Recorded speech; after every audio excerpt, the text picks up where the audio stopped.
नमस्कार विद्यार्थी मित्रांनो, डॉक्टर सुशील स्पॉटलाईट या आपल्या यूट्यूब चॅनलवर तुमचं सर्वांचं स्वागत आहे. आज आपण 5 ऑगस्ट 2020च्या चालू घडामोडींचं विश्लेषण बघणार आहोत. तत्पूर्वी डॉक्टर सुशील स्पॉटलाईटला टेलिग्रामवर फॉलो करण्यासाठी डिस्क्रिप्शनमधली लिंक तुम्ही वापरू शकता. फेसबुकवरही ग्रुप आहे, तोही फॉलो करू शकता. तर बघूयात चालू घडामोडी आजच्या. पाकिस्तानने त्यांचा एक नवा राजकीय नकाशा जारी केलेला आहे आणि तिच्यामध्ये जम्मू काश्मीरबरोबरच गुजरातचा काही भाग जो आहे तो पाकिस्तानमध्ये दाखवलेला आहे. फक्त अजून हे क्लिअर नाही आहे म्हणजे तिच्यातल्या कुठले कुठले ठिकाणं आहेत. जसं नेपाळच्या बाबतीमध्ये काला पाणी होतं बघा, है ना. नेपाळने काला पाणीच्या बाबतीत इश्यू केला होता, है ना, आणि त्यांनी तसा राजकीय नकाशासुद्धा पारित करून घेतलेला आहे. तसंच आता पाकिस्तानने हे केलेलं आहे. पण एकंदरीतच ह्या ज्या बाबी आहेत तर ह्या येत्या काळामध्ये आपल्यासाठी थोड्या प्रॉब्लेमॅटिक ठरू शकतात. कारण मग ते काय होतं की एखादा पॉलिटिकल नकाशा जो आहे एखाद्या देशाने तो आणला, तो पारित केला, जसं नेपाळच्या संसदेने करून घेतला. आता तोच ते कॅरी फॉरवर्ड करणार वर्षानुवर्ष आणि कुठेही काही डिस्प्यूट झाले की तो नकाशा समोर घेऊन येणार. अशा पद्धतीने गोष्टी होत असतात. पण शेवटी एक गोष्ट लक्षात ठेवा की आपला जो सोव्हेरियन टेरिटरी आहे ती आपलीच आहे, तिच्यात कसलाही बदल होत नाही. भारताच्या नकाशात काही लोकांना तोही एक डाऊट होता. तर त्या बाबतीत आजची सगळ्यात महत्त्वाची न्यूज जी आहे ती इब्राहिम अलकाझी यांच्याबद्दलची आहे आणि यांच्याबद्दल प्रश्न येण्याचे चान्सेस जे आहेत ते येत्या काळात 99.99% आहेत. ओके, तर इब्राहिम अलकाझी वय वर्ष 94, त्यांचं निधन झालेलं आहे. आधुनिक भारतीय रंगभूमीचे प्रणेते म्हणून त्यांना ओळखलं जातं. गिरीश कर्नाड यांनी त्यांना तसं संबोधलं होतं. तर हेही लक्षात ठेवा. बऱ्याच ठिकाणी आधुनिक भारतीय रंगभूमीचे प्रणेते असं येतं, पण कोण म्हटलं होतं तर गिरीश कर्नाड म्हटले होते. आता इब्राहिम अलकाझी तसं बघायला गेले तर ते अरेबिक आहे, परंतु ते भारतात स्थायिक झालेले होते. त्यांचे आई वडील 1995 पुण्यात त्यांचा जन्म आहे. प्राथमिक शिक्षण पुण्यात झालं. मुंबईत सेंट झेवियर महाविद्यालयात ते ज्यावेळेस शिकत होते त्यावेळेस त्यांनी बॉबी उर्फ सुलतान पदमसी यांच्या इंग्लिश थिएटर कंपनीत ते सामील झाले आणि तिथून थिएटर जे आहे ते त्यांच्या आयुष्यात आलं.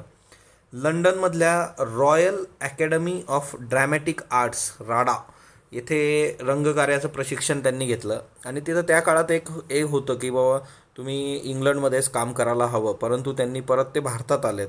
So royal academy of dramatic arts ते भारतात आले आणि भारतात त्यांनी थिएटर युनिट नावाची एक संस्था सुरू केली. ओके, आणि पाश्चिमात्य नाट्यकृती सादर केल्या. म्हणजे त्यांचा जो हे होता ओढा होता तो पाश्चिमात्य नाट्यकृतींकडे होता. Theatre unit bulletin. आता ही जी थिएटर युनिट संस्था होती या संस्थेतर्फे भारतीय रंगभूमीवर कुठल्या घडामोडी होत आहेत त्या घडामोडींचा परामर्श घेणारं मॅगझिन पण त्यांनी सुरू केलं होतं. थिएटर युनिट बुलेटिन, संस्था थिएटर युनिट आणि त्याचं बुलेटिन.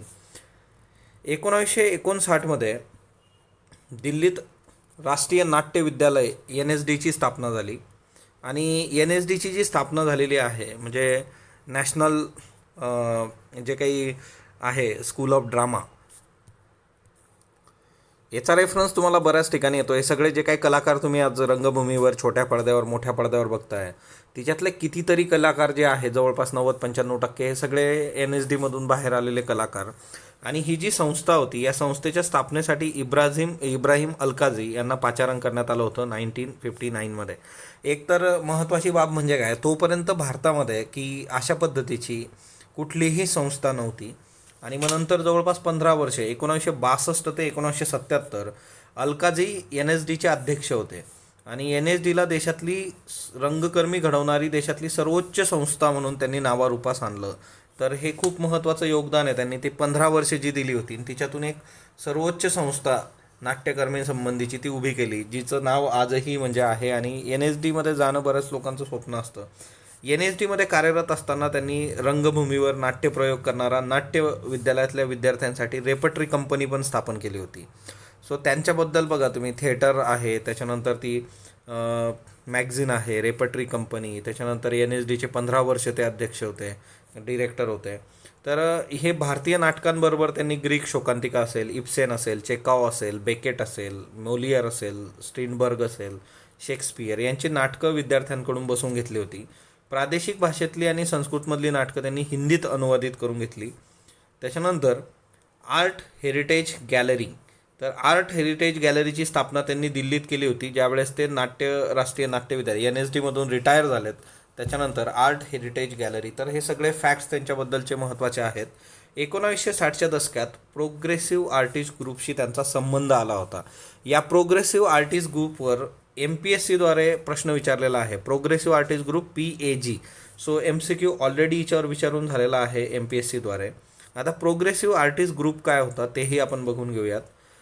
याची स्थापना 1947मध्ये मुंबईत झाली होती. संस्थापकांमधली जी लोकं आहेत, तर MPSCने विचारलेला प्रश्न असा होता की प्रोग्रेसिव्ह आर्टिस्ट ग्रुप्सशी संबंधित निगडीत खालीलपैकी कोण कोण आहे, असा तो प्रश्न होता. तिच्यामध्ये कोण कोण संस्थापक होते याचे, FN सौजा हे याच्यामध्ये होते. त्याच्यानंतर KH आरा, HA गाडे, MF हुसेन, SK बकरे, SH रजा. तर इतकी लोकं जी आहे ती संस्थापक होती. त्यातल्या त्यात पण MF हुसेन यांचा पर्यायामध्ये समावेश होता MPSCच्या. भारतातील आधुनिक कलेच्या वारशामध्ये आमूलाग्र बदल घडवणं हे काम प्रोग्रेसिव्ह आर्टिस्ट ग्रुपने केलेलं आहे. म्हणजे एकंदरच जे काही मॉडर्न आर्ट आहे तिच्यामध्ये चेंजेस आणि त्या सगळ्या गोष्टी. त्याच्यानंतर राष्ट्रीय नाट्य विद्यालयातले त्यांचे शिष्य जर तुम्ही बघितले, आता अलकाजी यांचे शिष्य, मग याच्यामध्ये आज तुमच्यासमोर जी लोकं आहेत की ज्यांनी कला क्षेत्राला खूप काही दिलं आहे, तिच्यात आमूलाग्र बदल घडवलेले आहेत, असे कितीतरी शिष्य अलकाजी यांनी त्या काळात निर्माण केलेत. म्हणजे विजया मेहता असतील, पंडित सत्यदेव दुबे. ज्यावेळेस NSDची स्थापना करण्यासाठी दिल्लीला यांना पाचारण करण्यात आलं होतं, त्यावेळेस मुंबईतलं सगळं जे काही काम होतं ते पंडित सत्यदेव दुबेकडे ते देऊन गेले होते. नसरुद्दीन शाह आहेत, ओमपुरी आहेत, मनोहर सिंग, B जयश्री, कमलाकर सोनटक्के, ज्योती सुभाष, अमृता सुभाष यांची जी आई आहे बघा, ज्योती सुभाष, तर त्याही होत्या.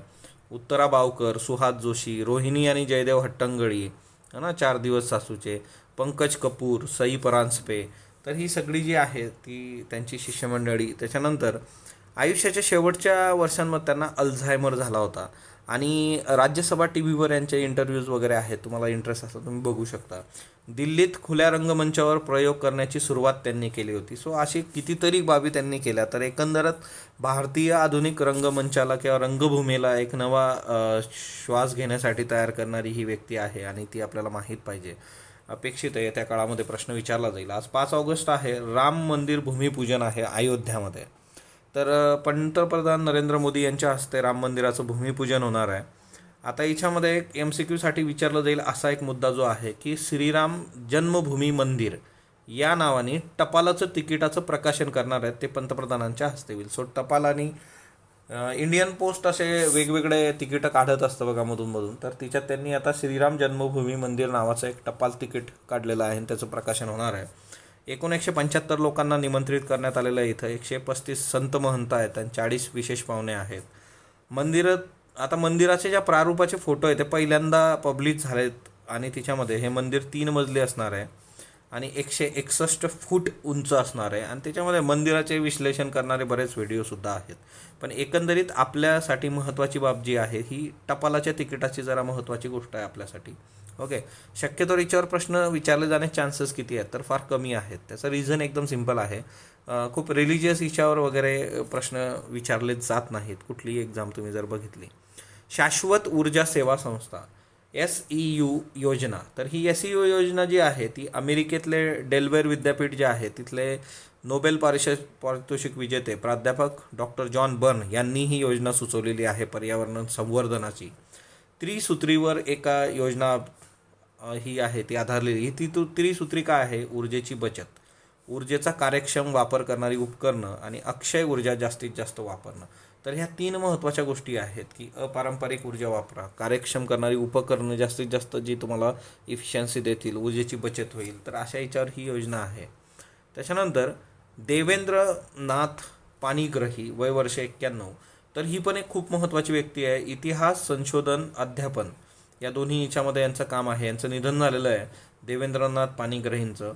आता ते अध्यापन करत होते, मग अभ्यागत प्राध्यापक कुठं होते तर जामिया मिलिया इस्लामिया विद्यापीठात. त्याच्यानंतर NCERTमध्ये इतिहासाचे विषयतज्ञ प्राध्यापक होते. त्यांनी लिहिलेली पुस्तकं विशेष अभ्यासली जातात आणि त्यांनी लिहिलेली जी पुस्तकं आहेत, India's partition, the story of imperialism in retreat, Jammu Kashmir, the cold war and the west. बघा आजचा जो पेपर आहे हिंदूपण किंवा गेल्या कालचा सुद्धा, तर तिच्यामध्ये JNK, लद्दाख याच्यावरच तो सगळा पेपर आहे. कारण 5 ऑगस्ट आहे ना, त्याच्यामुळे मागच्या 2019मध्ये या सगळ्या गोष्टी घडल्या होत्या, 370 वगैरे. The Himalayas and India China relations, Himalayas India China relation, म्हणजे हिमालयाच्या जवळ कोण आहे, त्याच्या संस्कृतीशी कोण जोडलं गेलेलं आहे, हे या पुस्तकात त्यांनी केलं होतं. आणि तिच्यात भारत आणि चायनाचा त्याच्याशी काही संबंध नाही हेही इथं क्लिअर केलं होतं. 2016मध्ये आलेलं त्यांचं हे शेवटचं पुस्तक होतं. त्याच्यानंतर लंडन विद्यापीठात PhD केली होती त्यांनी. चार्ल्स मेटकाप प्रशासन 1806 ते 1835. चार्ल्स मेटकाप आपल्याला महत्त्वाचं आहे इन केस ऑफ हिस्ट्री. तर अशा पद्धतीने हे सगळे महत्त्वाचे बुक्स यांचे आहेत आणि त्या बुकसाठी ते खूप ओळखले जातात किंवा ती बुक्स अभ्यासली जातात.